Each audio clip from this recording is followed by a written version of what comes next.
You take a seed, you plant it, you grow it, you dry it, you roll it, you smoke it, and it goes down smooth. Hey! Spanning the globe to bring you the latest developments in medical cannabis, adult marijuana, industrial hemp, and spiritual ganja. We love the herb.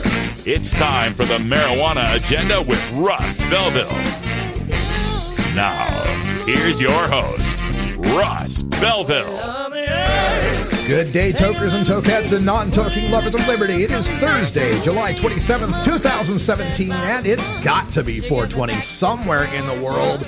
Oh boy, folks, I can't wait for today's show. We're going to have so much fun. Of course, as usual, we're going to start off with cannabis headline news. That's coming up right away. We got some great news coming out of the U.S. Senate, especially for medical marijuana patients that are afraid that the Sessions Department of Justice is going to be coming after their medicine. Great news coming from the Senate on that. Also, great news for adult use cannabis consumers in Michigan. Looks like they're halfway on their signature goals to getting legalization on the ballot in 2018. We'll give you more details. Also in Nevada, a constitutional case there where their Supreme Court decided about their medical marijuana registry. We'll update you on that, plus the rest of the marijuana news all around the United States and the rest of the world. In our guest segment today, we have our Police for Reform guest from Law Enforcement Action Partnership, Sergeant Steve Miller. That's right, Sergeant Steve Miller. I will not call him the space cowboy, the gangster of love, nor Maurice. But Steve Miller joins us from the Detroit area to talk about civil asset forfeiture. That's, of course, where the cops take your stuff because they claim you were involved in drug activity. And he gives us an idea just how insidious this is and how it works against the most vulnerable among us. And then, oh boy, the part I can't wait to get to, the Joker to buy Batman, Kevin Sabet, published an op-ed today on CNBC's website. First thing I saw this morning, I spent all day on it. And you know this if you're following my Twitter feed at Radical Russ. I am taking a samurai sword to this op-ed and eviscerating all of his claims about how marijuana legalization is costing too much money and it's hurting too many people and it's a gateway drug and there's addiction. Oh my God. He threw the kitchen sink into this op-ed. So this is going to be an extended rant. I'm turning the automation off. It's going to take me as long as it's going to take me, but we are going to go through that thing point by point, step by step, and show what a bald-faced, bullshitting liar he is. So stay tuned for that. But of course, as I mentioned, every show starts off with the cannabis headline news. Let's get to it.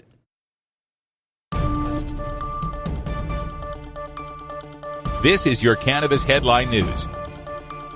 Brought to you by MarijuanaMoment.net, the complete source for all your marijuana news in one morning newsletter from Marijuana Majority Founder Tom Angel.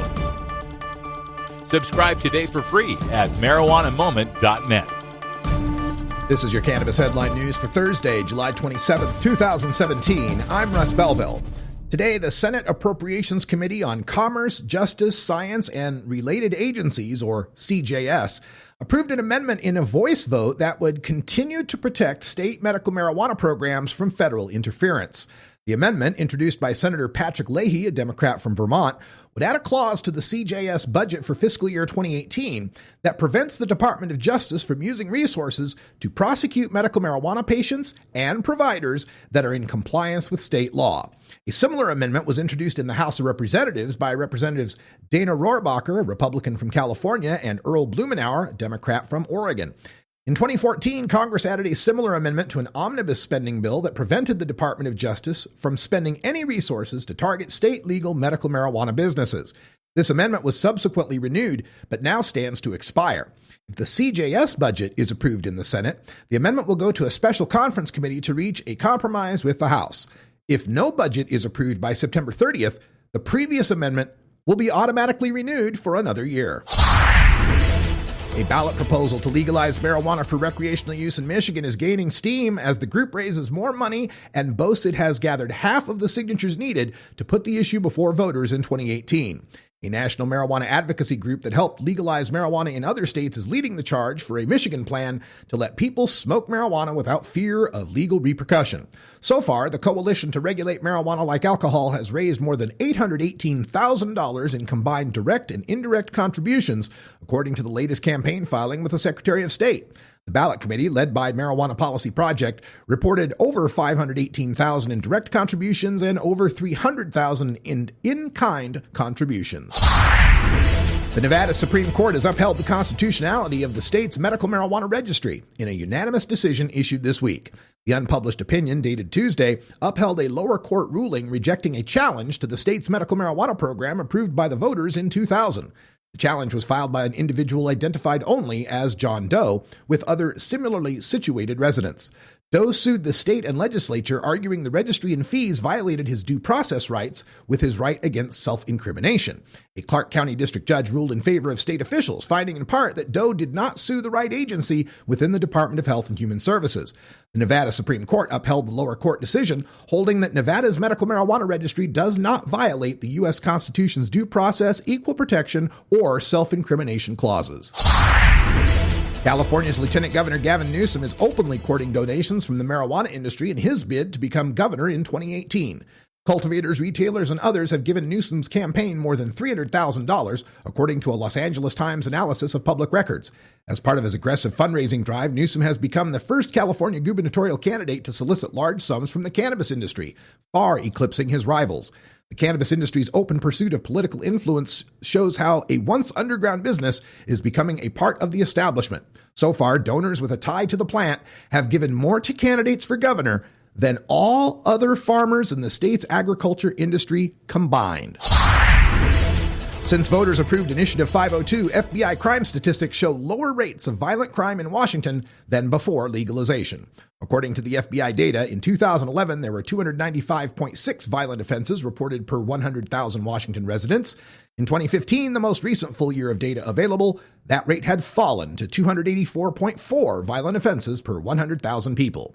Other data compiled by the Washington Association of Sheriffs and Police Chiefs showed some fluctuations in violent crime rates, but still found no statistically significant increase. According to those reports, in 2012, there were 3.6 violent offenses per 1,000 state residents. In 2016, that was 3.3. A new study finds that when courts order people to stop smoking marijuana, they often switch to using dangerous synthetic cannabinoid products like Spice or K2 instead. Researchers also found regional differences in synthetic cannabinoid use owing to different levels of legal acceptance of marijuana. This has been your Cannabis Headline News for Thursday, July 27, 2017. I'm Russ Belville.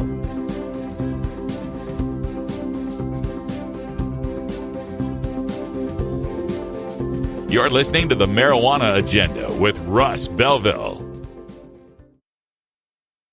Looking for the 420 friendliest way to visit beautiful legal Potland, Oregon? I'm Lori Duckworth, inviting you to come stay with us at Delta 9 House and Studios. You get your own private room with queen bed and access to our high-speed Wi-Fi, premium entertainment system, and more. We'll even cook you breakfast. Look us up on Facebook at Delta 9 House. That's facebook.com/Delta9House. Delta 9 House is booked through Airbnb.com. City of Portland permit number 17-159855. You're not high. You're listening to the Marijuana Agenda with Russ Belville. I'm astonished to hear people suggest we can solve our heroin crisis. Have you heard this? By having more marijuana. Okay, maybe you're a little high. If you work in the cannabis industry, consume marijuana, or just support freedom, you need to know about breaking policy news that affects you. Marijuana Moment is the daily newsletter that helps you stay on top of all the latest and most important state, federal, and international cannabis developments. Brought to you by longtime legalization activist Tom Angel, Marijuana Moment puts a concise yet comprehensive overview of cannabis news in your inbox early every weekday morning. Wake up to Marijuana Moment and rest assured you'll be ready for the cannabis news that's driving the day. Subscribe now at marijuanamoment.net. This is Police for Reform, brought to you by Law Enforcement Action Partnership at LEAP.cc. LEAP is a group of law enforcement professionals advocating for criminal justice reforms in the areas of drug prohibition, mass incarceration, asset forfeiture, community policing, and more. LEAP provides qualified speakers across the world to speak with authority on criminal justice issues. We visit with one such speaker now in Police for Reform. Welcome, everyone, to another episode of Police for Reform, the podcast for Law Enforcement Action Partnership. I'm Russ Belville. Joining us today, we have Steve Miller, who's a retired sergeant who worked 20 years as a law enforcement officer, preceded by 4 years in Air Force security. So thank you for your service and welcome to the program. Thank you, and thank you for having me. Steve, one of the main reasons I wanted to talk to you today was to get an expert's point of view on the most recent developments coming from the Department of Justice. And that namely would be Jeff Sessions, our Attorney General, calling for greater seizures through asset forfeiture. And I was hoping you could explain to our audience exactly what he's talking about. What is this asset forfeiture, and how do the feds and the states use this against marijuana consumers? Well, they use it against marijuana consumers because if they can put a case against you for delivery or manufacture of marijuana, for instance, they can come in and do a search warrant on your home, raid your house, and basically take all your money, everything you own, freeze your bank accounts, and whatever they can get in their hands and in their trucks, they're going to take from you. And that occurs all without any kind of conviction, criminal conviction, just merely a charge and a file of the forfeiture on behalf of the law enforcement. And where this gets difficult sometimes to understand is we start getting these terms thrown around at the federal level. A couple of them were equitable sharing and adoptive forfeitures. And could you tell us what's going on in those terms?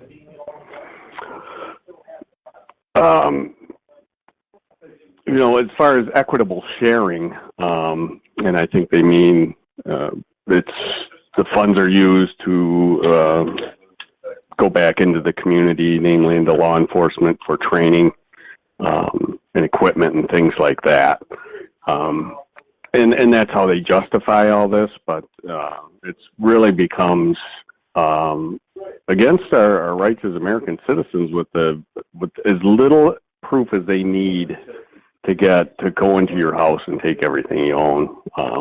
It's something that's in desperate need of reform, not enhancement, as Jeff Sessions is trying to do. Yeah, I had read a statistic that said in 2014, the federal asset forfeitures actually exceeded the amount of property that was stolen by burglars and robbers in 2014. The cops are stealing more than the robbers. And part of this, that adoptive forfeiture allows, you talk about us needing to reform these laws. Numerous states have come up with laws saying you have to have a criminal conviction first. What is this adoptive forfeiture that allows the states to get around that? Well, they operate then under federal law, and a lot of that goes through, they have these drug task force out there that usually have a federal agent or two on them, and then they just go operate under federal guidelines and laws. And federally, marijuana is still illegal. There isn't not even a provision for medical. And with it being illegal federally, they use their federal powers to come in and seize everybody's assets, and then the feds don't want to charge them, so they just charge it at a state level by the local prosecutor, but do the forfeitures under the guise of federal rule and law. Wow. So even if your state does the right thing and requires a criminal conviction to seize your assets, through this adoptive forfeiture, they can seize the assets through the federal law of marijuana being illegal.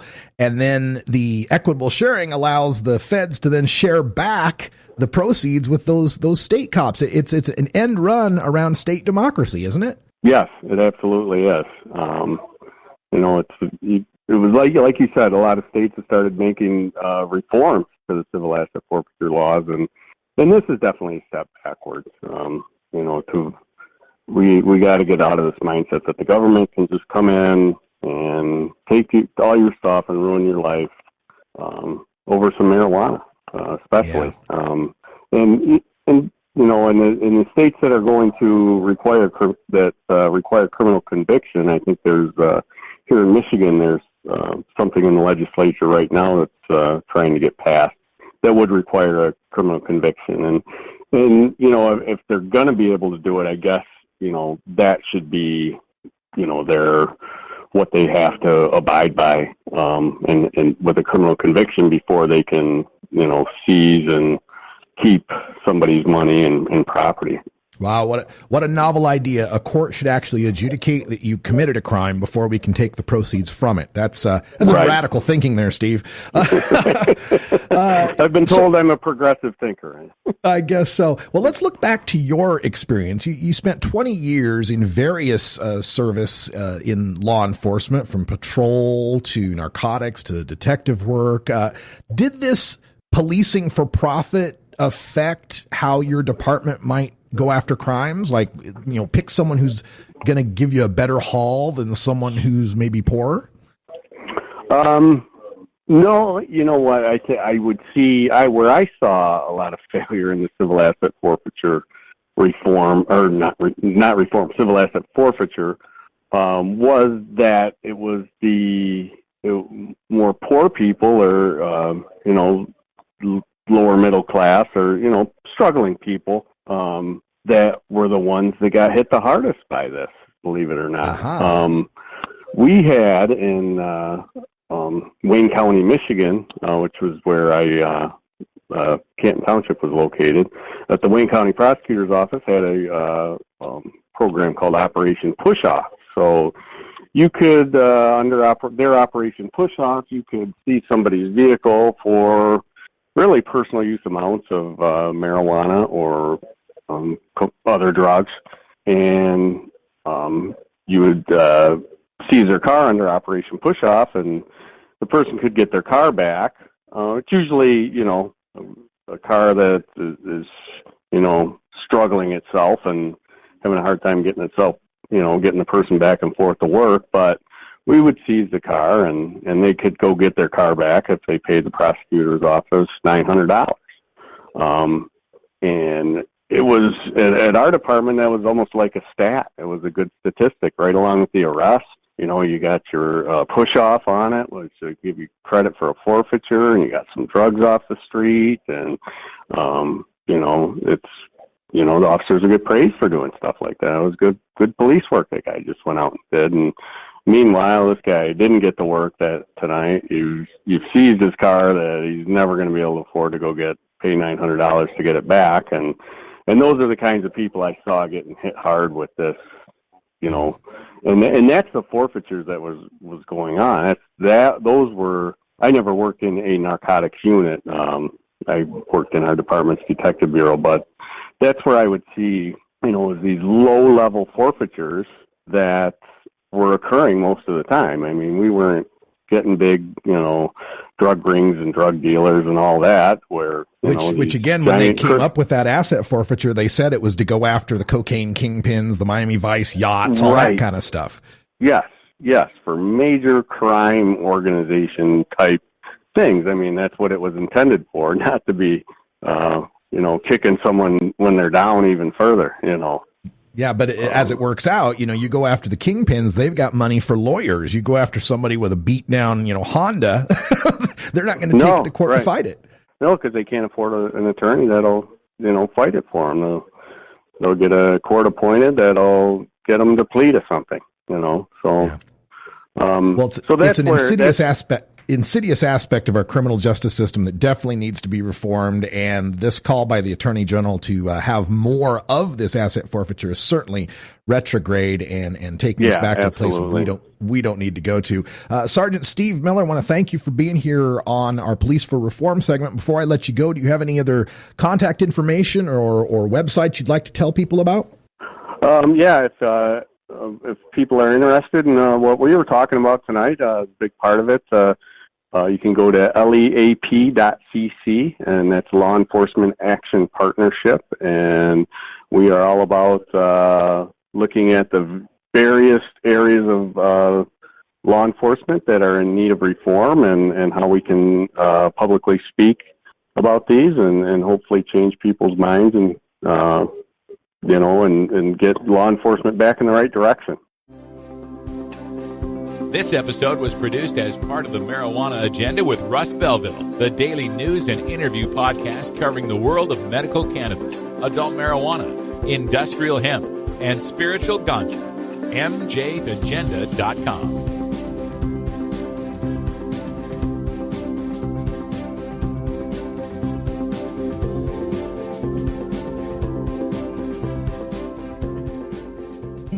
Hi, I'm Russ Belville from the Marijuana Agenda.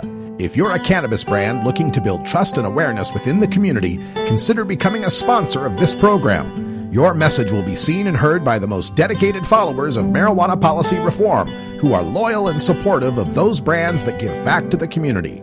Just log on to mjagenda.com and click the Become a Patron button to learn how your brand can also be featured in my live nationwide appearances. Thank you for your support. You're not high. You're listening to the Marijuana Agenda with Russ Belville. I was told by the DART task force in Toledo that they're actually sprinkling fentanyl on marijuana now. Okay, maybe you're a little high. The Marijuana Agenda with Russ Belville is proudly sponsored by the Marijuana Business Association. The MJBA, called by NBC News the Cannabis Chamber of Commerce, is the fastest-growing business association and the fastest-growing industry in America. I've been working with the MJBA for years, and I personally invite you to join the MJBA. MJBA also publishes the popular MJ Headline News on Facebook and the MJNewsNetwork.com and Marijuana Channel 1 on YouTube. Visit mjba.net for more details. Total war against public enemy number one. 10 federal criminal penalties for up to 1 ounce of marijuana. Marijuana is probably the most dangerous drug. Legalization is just another word for surrender. I experimented with marijuana and didn't inhale. This is not medicine. This is a Cheech and Chong show. Encourage people to use less drugs. I inhale. That was the point. I think it would be a mistake to legalize. Negative reports coming out of Colorado. Good people don't smoke marijuana. Radical Rant. Kevin Sabet continues delivering fake news on marijuana legalization. The Joker to my Batman, Kevin Sabet, is at it again. This time he's posted an op-ed at CNBC entitled, "Legal Weed Isn't Living Up to All Its Promises. We Need to Shut It Down." It is truly a masterful amalgam of reefer madness, junk science, and unfounded scares, packed with more bullshit per square inch than a Fort Worth stockyard. Kevin begins by painting supporters of ending failed marijuana prohibition as pie-in-the-sky dreamers who are promising that legalization will, quote, be a panacea for every contemporary challenge we face in America, end quote. Then he provides links to stories detailing the positive effects of cannabis on the opioid crisis, cancer treatment, hurting drug cartels, and reducing greenhouse gases. It's really the only non-bullshit paragraph in the whole piece. I know the Joker thought readers would chuckle at such grandiose claims coming from the potheads, but with 60% support nationally for legalization and 83% for medical marijuana, kind of think it's backfired on him. First, he starts with fake news on marijuana legalization's costs, saying, quote, drug use costs taxpayers more than $193 billion due to lost work, productivity, healthcare costs, and higher crime, end quote. That's how Kevin backs up his claims that the money we get from legalization, remember, it's $500 million in Colorado alone, isn't worth it because it's offset by the harms of marijuana use on our economy. But a closer examination reveals his weasel words. Drug use, not marijuana use. And when you click on the link, you find a study from 2011, not post-marijuana legalization. So, the Joker's $193 billion number is what society allegedly suffered before marijuana legalization from cocaine, methamphetamine, heroin, PCP, GHB, LSD, ketamine, psilocybin, crocodile, K2, bath salts, designer drugs, and marijuana use. Then, when you look deeper into the study, you find that, quote, this is in the study, quote, the majority of the $193 billion costs are attributable to lost productivity, end quote. Then they estimate that $120 billion comes from the lost productivity, where, quote, loss of productivity as a result of incarceration costs society at least $48 billion annually, end quote, or almost a quarter of Kevin's scary number. Seems to me that legalizing marijuana and thereby not incarcerating able-bodied workers would then increase productivity, wouldn't it? The Joker also tries to weasel in some alleged costs from the dreaded stoned drivers, saying, quote, a new study out of Canada found that marijuana-impaired driving alone costs more than $1 billion, end quote. Well, the study is from 2012, so again, it's before Canada's legalized anything. And what it considers a marijuana-impaired driver consists of data from a roadside saliva test in British Columbia that, quote, used a cutoff value of 5 nanograms per milliliter in oral fluid, saliva, spit, which corresponds with the limit of detection for THC in whole blood, 0.2 nanograms per milliliter, end quote. In other words, this alleged $1 billion in costs in Canada comes from crashes in 2012 involving drivers who were detected with at least 1/25th the level of THC in blood that Washington and Colorado consider a marijuana-impaired driver, when we know at least one Washington driver who drives only borderline at 11 times Washington State's 5 nanogram per milliliter legal limit. So you're attributing a lot of costs there to people who were just merely marijuana smokers at some time in the recent past week or month, not necessarily that they were impaired. And Kevin then warns that, quote, large businesses in Colorado now state that after legalization, they have had to hire out-of-state residents in order to find employees that can pass a pre-employment drug screen. End quote. All right, that's one way to look at it. Another way would be that some businesses continue to discriminate against able workers who enjoy their constitutional right to consume marijuana outside of work hours. Look, I'll bet if Colorado construction companies wanted to ensure that no worker would ever be hung over by forcing them to take pre-employment tests that detected beer drinking within the past month, they'd have to hire only Mormons and Muslims. Kevin also continues with the fake news on marijuana legalization's revenues. This is a thorn in Kevin's side. The problem for him is that marijuana legalization is raking in tax revenue for cities and states. He tries in vain to dismiss these figures by saying that we claimed that, quote, pot taxes could turn a state budget deficit into a surplus, end quote. Whoever said that? Nobody but the voices in the Joker's head. We've never claimed that pot taxes would make up 100% of a state's budget deficit. We have claimed that whatever we make in pot taxes would be infinity% more than we collect under prohibition. Kevin even tries to puncture the old pot taxes for schools promise by noting that Colorado's, quote, schools require about $18 billion in capital construction funds alone, end quote. Again, because his straw man said pot taxes would completely fill an entire budget shortfall. But what has happened in Colorado is that places like Pueblo County have used $425,000 in pot taxes to fund, quote, a $1,000 scholarship for every qualifying graduating high school senior to attend community college or state university.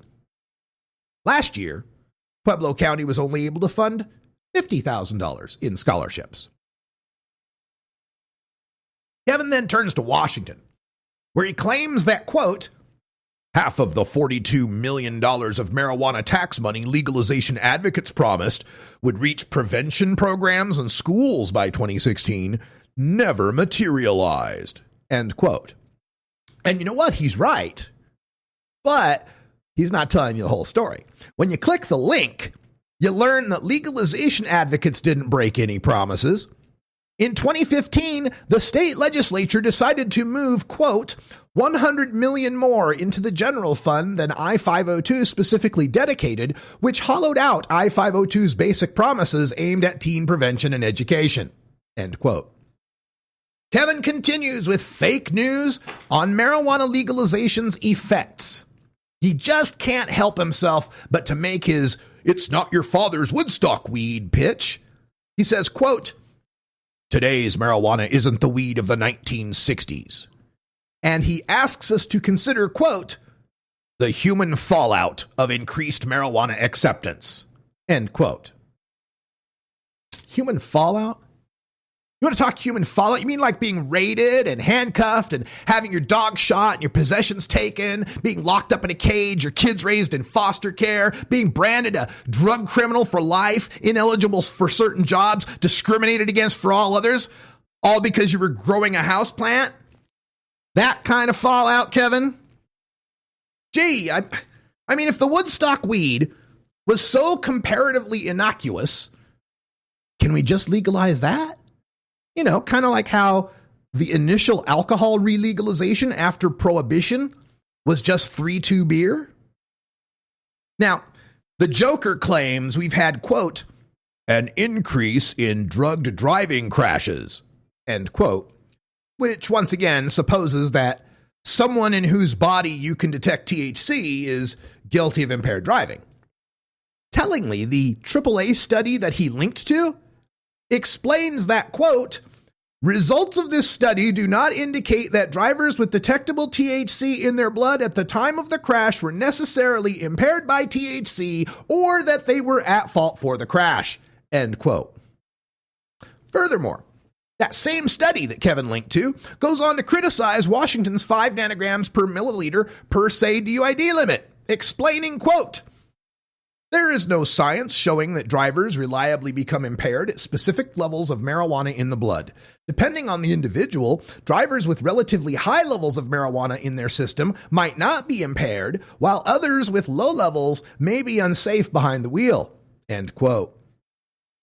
Kevin also tries to claim that we've had an increase in, quote, "youth marijuana use," end quote, in the legalized states. So, to back up that allegation, he links to survey data that compares teen pot use from 2002 and 2003 to 2013 and 2014. Well, geez, Kevin, why not just compare teen pot use from 1802 to today? I'll bet it's way, way higher now. But when you talk to the state health officials in Colorado, they'll tell you that, quote, "marijuana use has not increased since legalization," end quote. Their counterparts in Washington state will tell you, quote, "rates of teen marijuana use have remained steady despite the changing landscape," end quote. The Joker also warns that post-legalization, states, quote, "continue to see a thriving black market," end quote.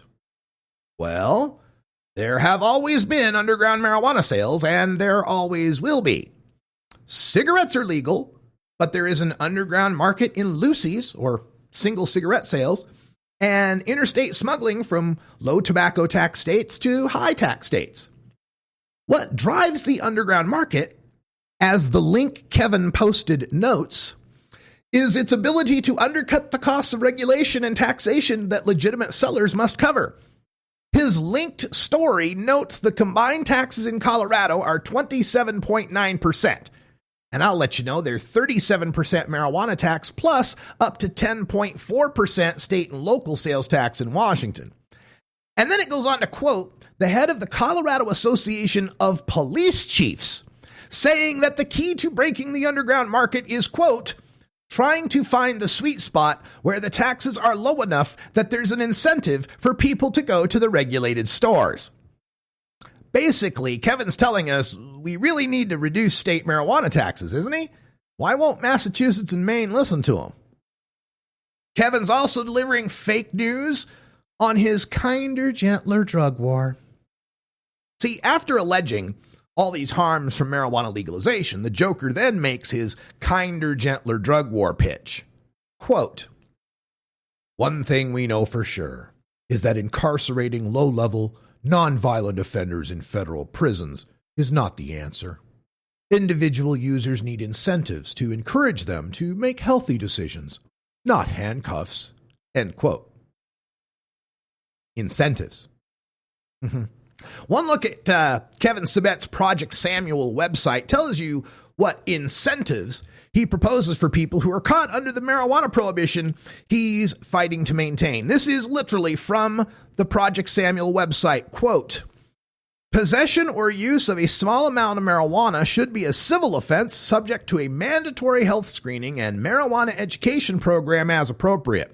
Referrals to treatment and or social support services should be made if needed. The individual could even be monitored for 6 to 12 months in a probation program designed to prevent further drug use. End quote. Let me translate that for you from Sabetese. Civil offense means decriminalized, which means the smell of it is still reason for cops to search you, and evidence of it is worthy of a fine, which could lead to jail if you don't pay it.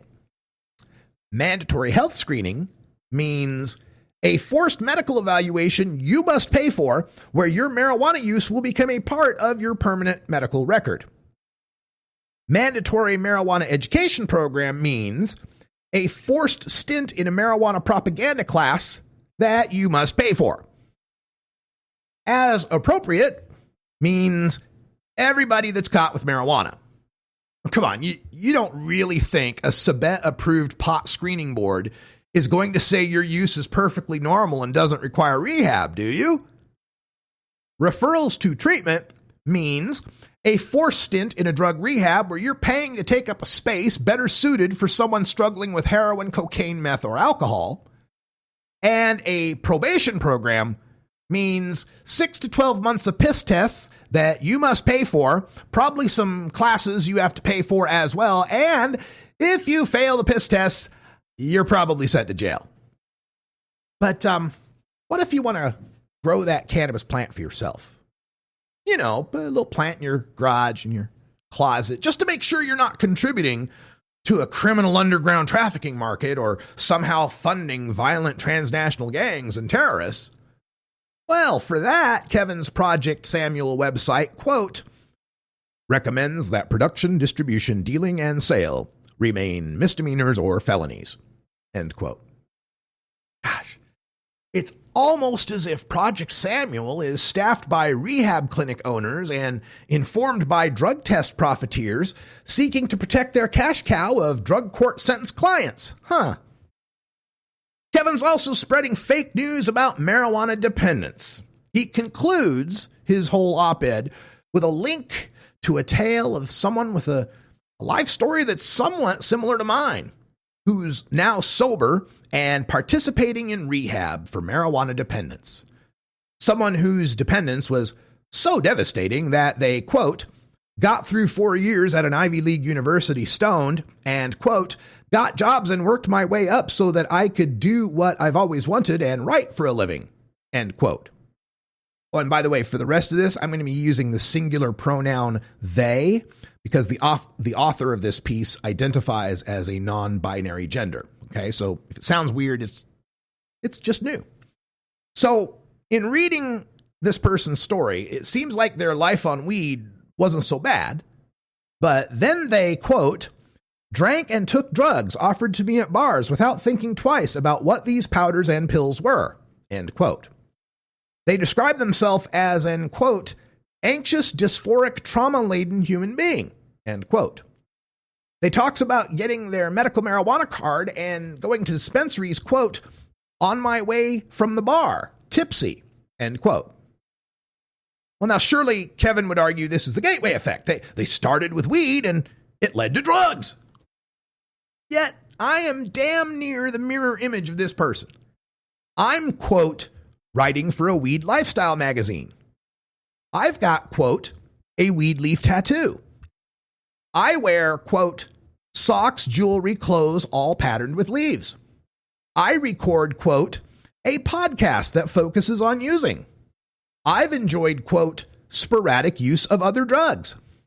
I consume marijuana, quote, from the time I wake up until I go to bed. I am working, quote, in a field that is hyper-focused on promoting the plant. I've even tripled their, quote, 8 years of chronic use. Now look, I have the utmost respect for their struggles with substance abuse disorder. It is true. A few people have a dysfunctional relationship with substances, even cannabis. Kevin says that helping people battle addiction, quote, can't happen in a climate that promotes use, end quote. My father was an alcoholic, and his relationship with that substance nearly killed him until he sought treatment and rehab. He got sober in 1980 at the age of 38 and hasn't touched a drop since. Somehow he accomplished that in a climate that promotes the use of alcohol. However, my dad's struggles with alcohol are no reason to assume every drinker will face those struggles. My dad's alcoholism is certainly no logical reason to call for a return to alcohol prohibition. My dad chose to enter recovery. He wasn't forced into it against his will because some cop caught him with a beer. Neither should this person's battle with weed dependence justify criminalizing or pathologizing my responsible use of marijuana. Kevin Sabet knows he's losing this battle. Since he began Project Sam, we've quadrupled the number of legal states, added 11 more medical states, got the South and Midwest to at least recognize medical CBD, increased legalization support from 48% plurality to a 60% majority, added many bipartisan co-sponsors to federal marijuana reform legislation, protected states from interference from the Department of Justice, raised hundreds of millions in taxes, created tens of thousands of jobs, and left Kevin Sabet with just 3 states, Idaho, Kansas, and South Dakota, where any adult's possession of a few grams of any marijuana product for any reason results in an arrest. All he's gotten left now is fear, uncertainty, and doubt, plus the hope you don't read news headlines about marijuana and don't click and read the links in his scary op-eds. Too bad for him that Batman looks shit up. That's all the time we got for today. Thanks for joining us. We'll see you tomorrow with more news you can use to help legalize and regulate. Until next time, take care of each other, tokers. Follow MJ Agenda on Facebook, Pinterest, Instagram, YouTube, and follow MJ Agenda Show on Twitter. Learn more at mjagenda.com. You take a seed, you plant it, you grow it, you dry it, you roll it, you smoke it. You take a seed, you plant it, you grow it, you dry it, you roll it, you smoke it. You take a seed, you plant it, you grow it, you dry it, you roll it, you smoke it, and it goes down smooth.